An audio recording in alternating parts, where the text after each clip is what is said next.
exercise is really great for training your calf muscles and your Achilles tendon and all of the stuff that connects to it to tolerate a little bit more of a quick lengthening movement at length, essentially, which can be really helpful for improving ankle dorsiflexion mobility, but also just prepping for jumping, running, and general longevity if you want to have the ability to do most of the things that you want to do, like take off for a run randomly. So for this exercise, you're going to need something that you can hang off the edge of with your feet.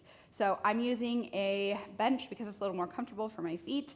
You might want to use a box. If you don't have a lot of ankle dorsiflexion, it doesn't need to be something very high. It could be a simple yoga block. So here is what you're going to do. You're going to get up onto the item, the box or the bench or whatever you're using.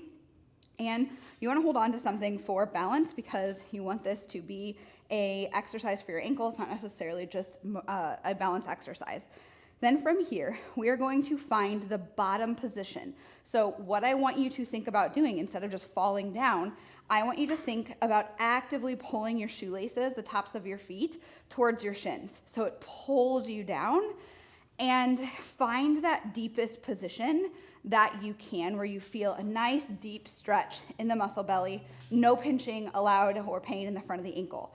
Then from here, as we're at the bottom, we're going to bounce. So you're gonna push up about halfway till you're like neutral, and then we're gonna bounce to the bottom again. You can do this even smaller movements at the very bottom, or you can come up and bounce down in a little bit more of range of motion, depending on what you feel comfortable with. I like to bounce more at the bottom to find more of a stretch. For some people, that can be a little bit too intense.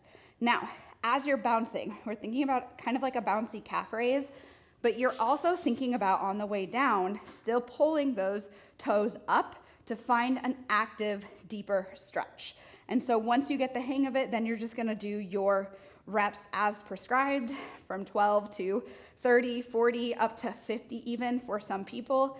And you should feel that even the bottoms of your feet, but especially your calves get a little bit fatigued, feel like they worked a little bit, and that is going to be the purpose of the exercise. Over time, you should feel like maybe you don't have as much calf straining or pulling in runs, you don't have as much Achilles tendon problems or pain, or you just feel like you don't have as much fatigue, you can do more reps, or you can just get into a deeper, more comfortable, tolerable stretch at the bottom position, which would indicate that your ankle dorsiflexion mobility is improving.